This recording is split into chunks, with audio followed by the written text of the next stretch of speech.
Welcome. You're listening to Ask the Doulas, a podcast where we talk to experts from all over the country about topics related to pregnancy, birth, postpartum, and early parenting. Let's chat. Hello. This is Kristin with Ask the Doulas and owner of Gold Coast Doulas. And I'm here to chat today with Sarah Ann Kelly. And Sarah Ann is a trainer. So her focus is on helping busy women get and stay in the best shape of their lives during and after pregnancy. So Sarah Ann has a fantastic background that we'll get into, but she is certified as a pregnancy and postnatal trainer from ACOG. And so I'm thrilled to have you here, Sarah Ann. Welcome. Hi, thank you so much for having me. So I'd love to chat more. You have so many certifications, so about your specialties and how you support women in the prenatal and postnatal fitness realm. Sure. So I'm certified through ACOG, so the American, is it Council or Congress? But American Council of Obstetricians and Gynecologists. And so I got certified back in 2007, and I've been working with prenatal and postpartum women ever since, and teaching all different kinds of group fitness classes from Pilates to boot camp. And I have two little kiddos of my own too, which they're like my own little certifications. Good Lord. Yes, having gone through it yourself. And you started your journey as a trainer in New York, correct? Yep. And now you're in West Michigan. Yeah. I know. Big change. I know. We've moved around quite a bit, especially in the pandemic, but we were like, where can we go where we have help? Because my kids are 3 and 5 now, but they're 19 months apart. And like surviving that 2 under 2 was just, it was a lot. You can avoid it. I don't recommend it. I get it completely. Yeah. My kids are 21 months apart. So okay, yeah, right there. So, yeah, you've been through it. Yeah. I mean, now it's so great. They're best friends and they're amazing, but we're just really happy to be kind of settled where we have a little bit more support, which is one of the things we're going to talk about today for sure. Yes. So Sarah Ann, let's start by talking about prenatal fitness and your recommendations. I know you've got plenty of exercise tips. And so let's dive in to what women can do in pregnancy to set themselves up for a great recovery postpartum. Gotcha. Oh, I love this question. I mean, the honest answer is like so much. I've been doing this for a long time and I know every pregnancy is different. So, your body is very different from the person next to you.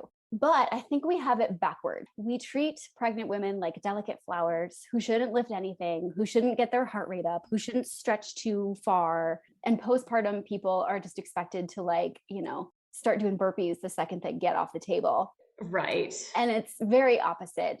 I worked out through both of my pregnancies. So I know personally, how helpful it is to reduce the bloating and fatigue. And obviously I've worked with, thousands of women at this point. And I think the more active you can stay during pregnancy, the better. They've done a bunch of research on bed rest and they're saying it's helpful for very few people. The more you can move, the better in pregnancy, however that is. And so I use the RPE scale, or rate of perceived exertion, when I work with my clients. So basically from a scale of 1 to 10, 1 is, Shavasana and yoga, where you're just laying on the floor. 10 would be like wearing a backpack and running up a mountain. You want to stay around a 6 or 7. And that's the end point. So basically anything that you were doing before pregnancy, or even if you're you get pregnant and you want to start exercising, as long as you can talk, as long as you can breathe, and that rate of perceived exertion doesn't go over a 6, again, or a 7, if you're a little bit more conditioned pre-pregnancy, you're fine. I have clients who train up until the day that they deliver. I've never had anyone go into labor in my classes. Well, that's good.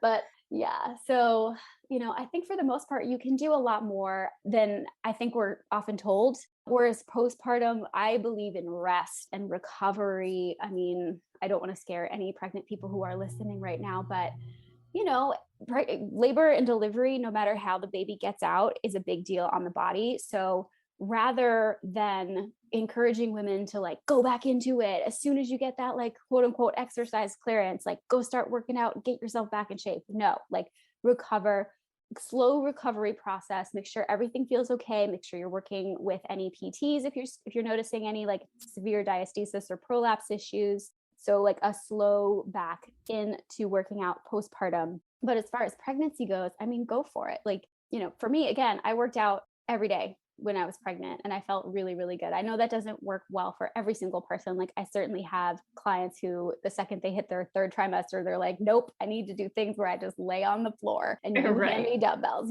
So every pregnancy is going to be very different. But as far as like the actual guidelines, there are no strength training guidelines anymore. And the old, like, don't bring your heart rate up over 140 beats per minute has been thrown out the window because everyone's different, right? So like, Yes. A person who's never exercised before and a marathon runner are going to have two very different experiences exercising in pregnancy. So Absolutely. You just kind of go off of like how you're feeling in the moment and day to day, right? Because in pregnancy, like your first trimester is going to feel very different from your third. So day by day, doing something that, moves your body, makes you feel good and that you enjoy doing, as long as you can breathe, talk comfortably, you're good. Exactly. And Sarah, and that flexibility will definitely benefit women during labor. So, and can certainly help, get into different positions to optimize, baby moving down the birth canal. And so, yeah, there are many benefits. Oh yeah, absolutely. I mean, labor is a marathon. Right? It is. Yes. Like you got to be in shape for it, but also like so is parenting. Like when I teach classes, I'm always like, these are car seat muscles, guys. Like your kids are only going to get heavier. So we don't have to just play with 2-pound weights for your entire pregnancy. You can lift heavy stuff, but just learn to do it safely and in a way that will support you during labor and postpartum. Yes, I love it. And then, of course, swimming is so fantastic. We're in summer in Michigan right now. And so, yes.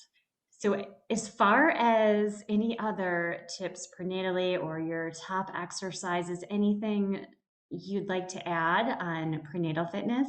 For prenatal fitness, I mean, just do what you love and don't be afraid of it.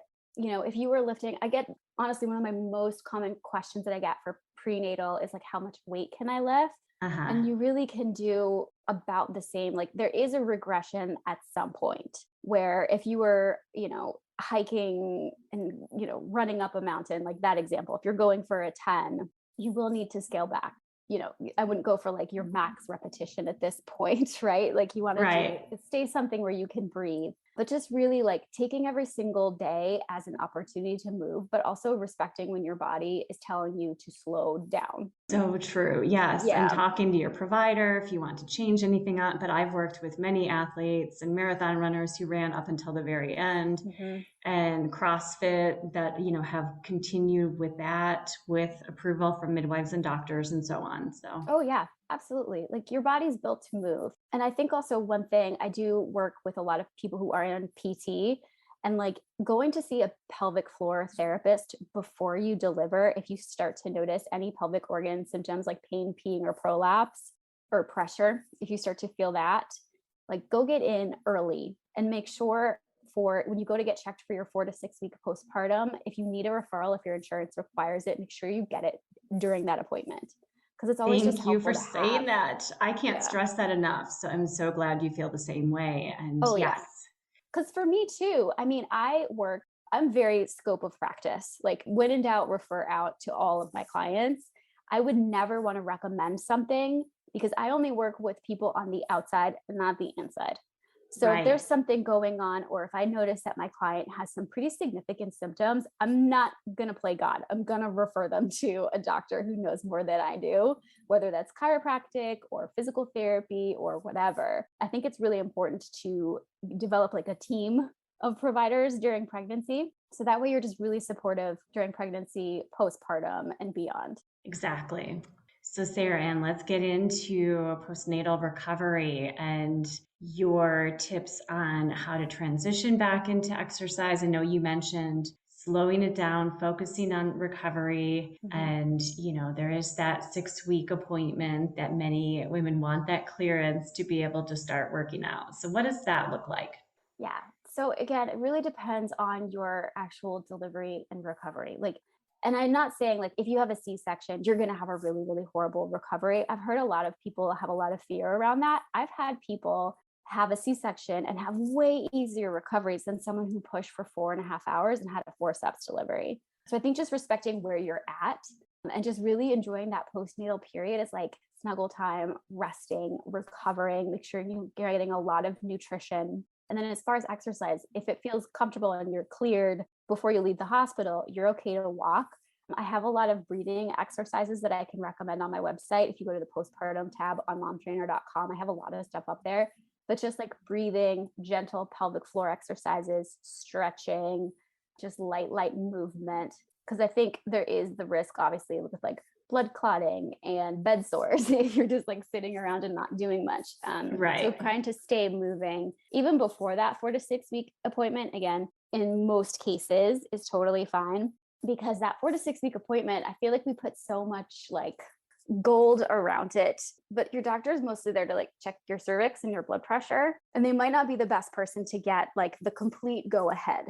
And I say that because my OB/GYN for my first delivery did my diastasis recti check incorrectly and almost sent me out the door with a 1st-degree uterine prolapse. And again, like I'm a triathlete. So she was like, well, just go back and ease back into it. You're good. And I'm like, okay, so should I run 4 miles tomorrow or 10, you know? And so I think just making sure that your provider like really knows that, you know, ask, hey, can you check me for prolapse?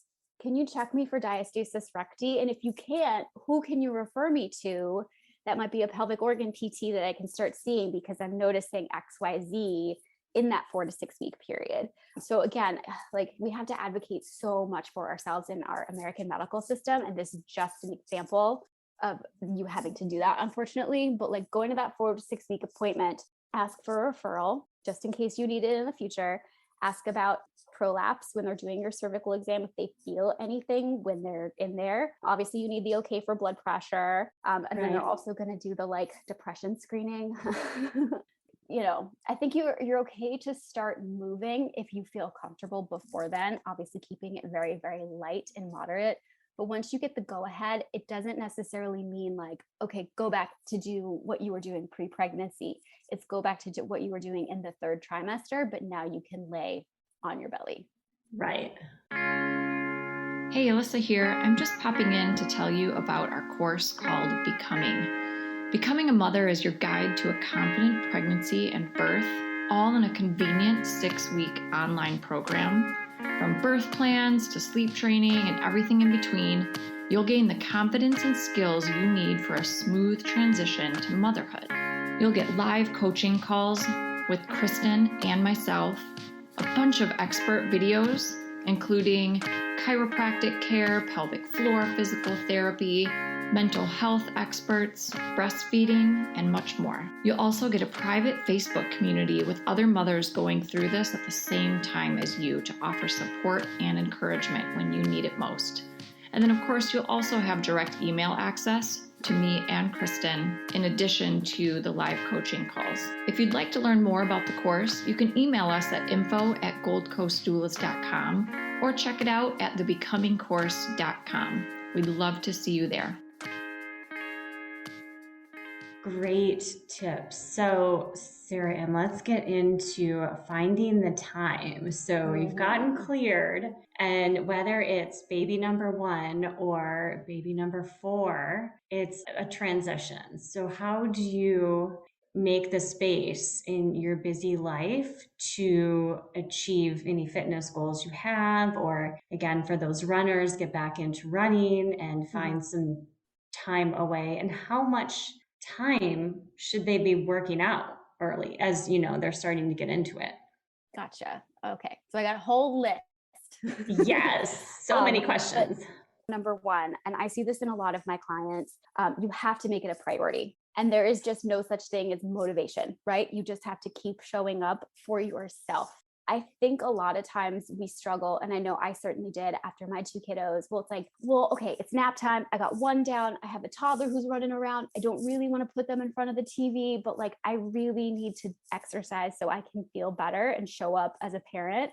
But we don't really make the same space for ourselves. Right. When there are mountains of laundry and phone calls to make, and you know, you might have gone back to work at that point, it's really hard to make yourself a priority when there's so many other things in your face at the same time. But I think the more that you just create a mantra to yourself that you matter, you need to take up space, and that just respect that you're in it for the long haul will help you show up for sure. So I think, because a lot of times, like when I'm working with clients, I'll send them workouts and be like, hey, just following up. Did you get to that workout? No, I had to read a book on potty training. Did you get to that workout the next day? No, we had to take so-and-so to the doctor. Like, yes. if there's so many things on top of your personal health, but like, I love this quote: exercise is the most underused antidepressant in the world. Yes, so true. It's not just about your physical health. It is about emotional, spiritual health. Just even taking 10 minutes to meditate or do some stretching on the floor makes a really, really big difference on your emotional and spiritual well-being. It doesn't necessarily mean making your body smaller, right? Like, Exactly. exercise is not like just about making ourselves skinny and trying to get the body back. That is not my intention with this at all. It is about respecting your body and your space and getting your body back to a way that you feel comfortable moving around in, and making sure that you're strong and preventing injuries and all of that golden stuff. So there's just a lot of other reasons to exercise that sometimes, if we're just focused on like, all right, I have to get like an hour at the gym of like lifting heavy weights, like you don't have to do that every single day. But I do think just finding the time and making yourself a priority, even if it's for 10 minutes, if you don't have a lot of support that day, and then maybe taking a little bit more time out, a couple of days later, like that's number one for me, is just finding the motivation to move, making yourself a priority to create the space and time to do that. So that's number one. And then number two is just also like literally physically taking up space. Because I think a lot of us have a hard time getting to the gym, or might not feel comfortable going to work out in a physical space yet with other people, is to create like a space in your home where you keep all of your stuff. And whether that's like a basket that you cover with a blanket, or you store some dumbbells under your bed, but just keeping all of your things consistently there. So that way, when it's time to work out, you don't have to like run all over the house to find equipment. Yes. Is really helpful. And then, obviously like there's like pack your bag if you're going to the gym the night before, but also just creating the space for that bag. So when it's time to fold your laundry and you have your workout outfit, you just roll it up, put it in the bag, keep socks, keep spare hair ties, like keep everything in there. So if you are running out the door to go to a yoga class and your kid is losing their mind and you don't want them to see you run out the door, you can just do that and you aren't searching for stuff. And then one thing for at-home workouts, I always say, like, make sure that you're covering up your dumbbells and all of your exercise equipment, because babies and dumbbells don't mix. Yes. And a lot of times if you have crawlers or toddlers, they tend to gravitate towards all of your toys. So just make sure they're covered so they're out of sight. Great tip. Yeah. And then, okay, so another thing, number 3, creating a routine that can be flexible, like finding the flexibility throughout your day. With nap times being unpredictable or feeding. Totally. Yes. Yes. Or like someone comes to visit unannounced, although hopefully we aren't doing that anymore to people. Just like creating a routine and a schedule, but also being really flexible about it. And the American Council on Exercise recommends 150 minutes per week of moderate exercise. So meaning like yoga or walking, something on the lighter side, or 75 minutes of vigorous exercise. So like, your more high impact classes or workouts. So you don't need to do it all in one day. Yes. Like you don't feel like you need to do an hour to make it count. I send a lot of my clients 15 to 20 minute workouts, because usually that's all they have if they're working and they have little kiddos. So I think just like creating a flexible routine where, okay, I'm going to try to get up in the morning. If I need to sleep in, I'm going to, and then I'll do something before bed. And I think it's really helpful if you have a partner or if you have any kind of family help to include them in the schedule, because it's really hard to do all this on your own, especially because like naps are so flexible, we really struggle with nap time. So that's like a hot button for me. Yeah. So I think just like creating some flexibility or really getting help in that, and just having that conversation around time and boundaries of like, I'm going to go and shut the door for 20 minutes and you are in charge of the kids, or can I drop them off so I can go take a class, or finding a studio that has childcare, like it's not all on you. And I think it's really helpful if you have, the accountability of other people, but also just creating that space and taking up the time to say, I need to do this for myself and I need a little extra help. is really important. Yes, because after giving birth, the focus is on the baby.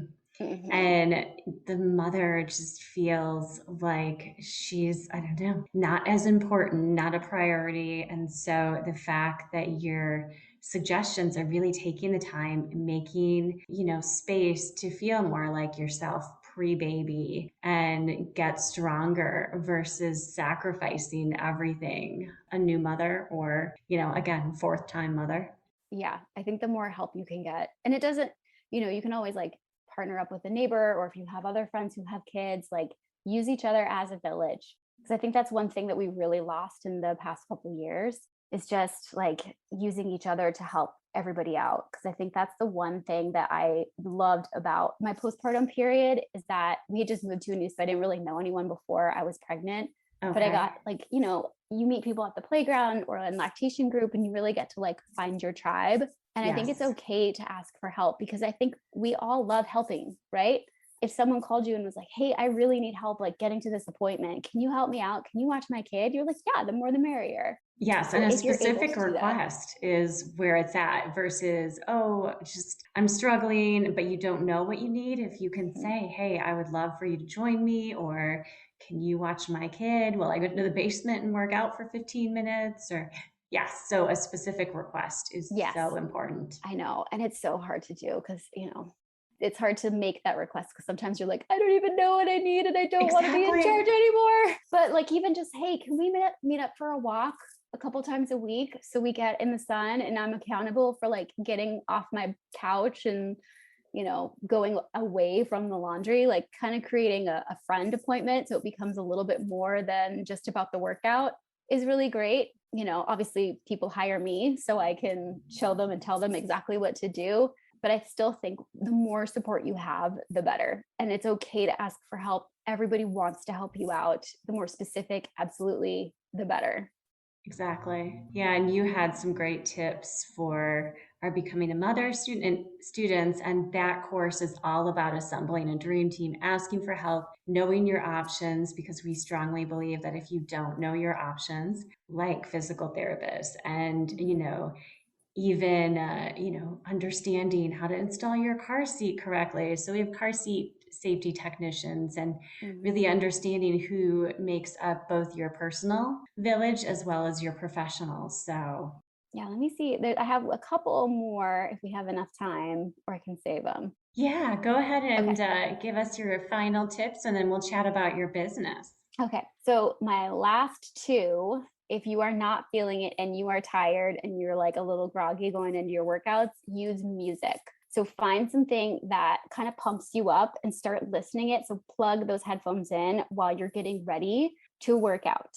If you can drive, if you're driving somewhere to exercise, like going to a hike or going to a gym, like put that music on in your car. So it's like a little bit better of a transition into the fitness. They've done a lot of studies on music and beats per minute. So like find something that's a little bit more high energy to get you in the mood if you're not feeling it.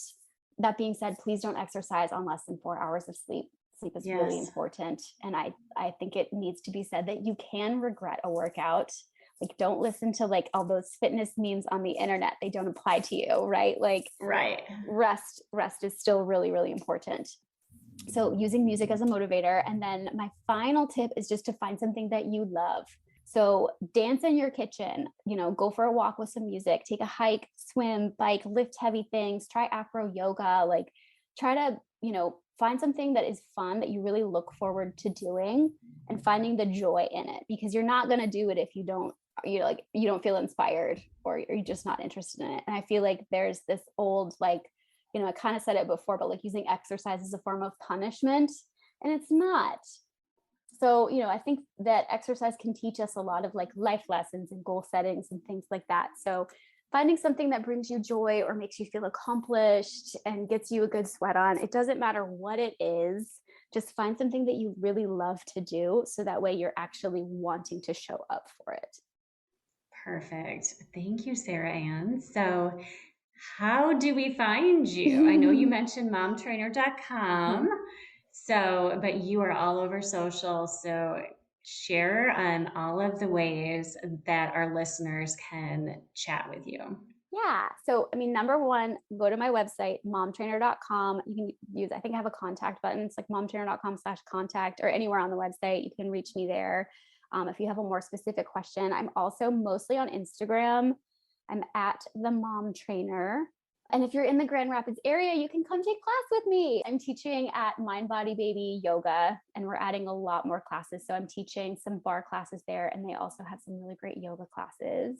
Yeah, we love them. That's so great. And of course, Sarah, and you also, for our listeners who are all over the country, you have virtual and one-on-one classes so they can work with you regardless of where they live. So fill us in a bit about those, the coaching sessions. Yeah, so I do have just online consulting. So you can book me for an hour, pick my brain, and I'll send you a workout. I have an online coaching program that is a monthly program. I have a 1 month and 3 month Jumpstarter package where we meet once a week and discuss everything, prenatal, postpartum fitness. And then I create workouts that they can follow along to. So you get a recorded video that you click in your document. Everyone gets like a document with all of their workouts, recap of our calls, any nutrition support, and any kind of helpful PDFs that I might have created for another client. Everything goes in there. So you just literally, what am I doing on Monday? Click on the link, you follow along. It's super easy. So I have that program as well. And then I also have a ton of free resources on my website. So if you go to momtrainer.com, there's a resources tab that you can click down onto prenatal or postpartum. And I have a lot of free workouts that you can try on there. And for this specific call, all of my recommendations, I'm putting in a pretty little PDF that you can click on in the postpartum tab. So if you're like me and you listen to podcasts doing laundry and you tend to tune out a little bit, it'll all be there. Perfect. Thank you so much, Sarah Ann. And it was lovely to catch up with you. Thank you so much for having me. Talk soon. Okay. Bye. Bye. Thanks for listening to Ask the Doulas. For more information about Gold Coast Doulas, visit us on our website, goldcoastdoulas.com. We're also on Instagram, Facebook, and YouTube. If you like this podcast, please subscribe and give us a 5-star review. Thank you. Remember, these moments are golden.